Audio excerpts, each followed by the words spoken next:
This is Eileen Caddy's guidance for February the 3rd. As you follow my laws and obey them, your life becomes rich and mightily blessed. Disobey these laws, and sooner or later you'll find yourself slipping downhill until you realize where you've gone wrong and are determined to rectify those wrongs. This is when you have to start putting first things first, and when you have to turn away from your waywardness and seek me and my kingdom.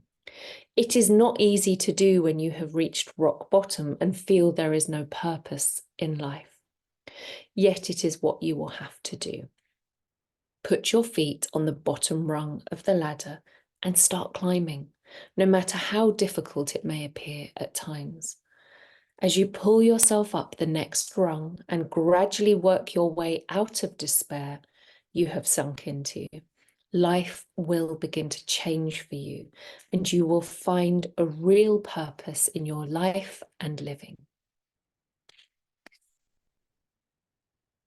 Well, I think this is something that, speaks deeply to me because it has been a pattern on my journey.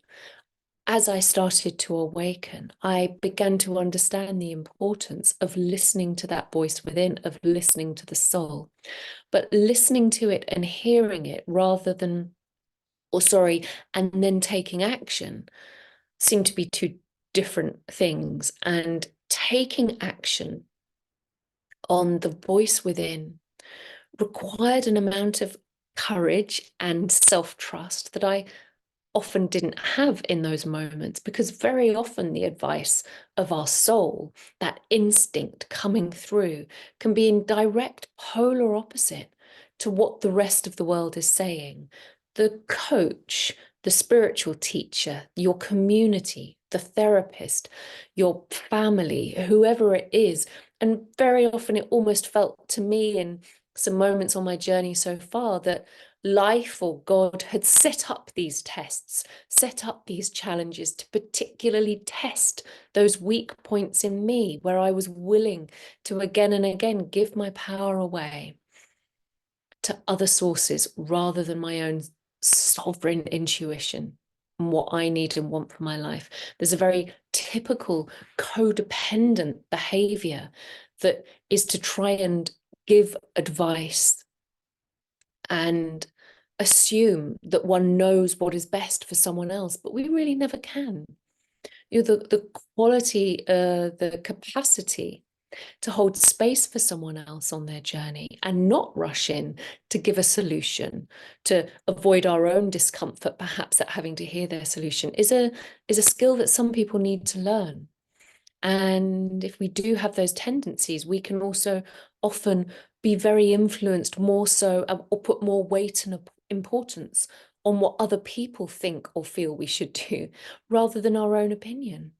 And that's a self-esteem issue, isn't it? It's a self-worth and a self-trust issue as well. And perhaps what led me on into my journey of trauma healing and working with healing the heart over those core wounds of self-love, self-trust, self-worth, self-acceptance. It's all been a big part of my journey too, and now forms a part of the work that I do with my own clients and in my own business. So how we cultivate the courage, courage coming from the French word cœur or heart. How do we have the courage to follow the heart? Because when we don't, we can hit rock bottom. And that's, as Marianne Williamson says, rock bottom is where your knees hit the ground. And maybe that's sometimes what you need in order to pray. You're forced to the ground in order to pray, surrender, and trust.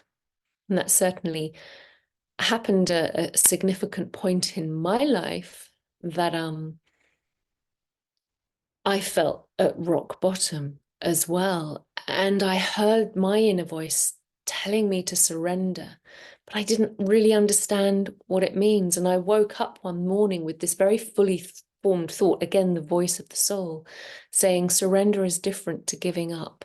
With surrender, there is beauty, light, and hope. I'll leave that with you for today.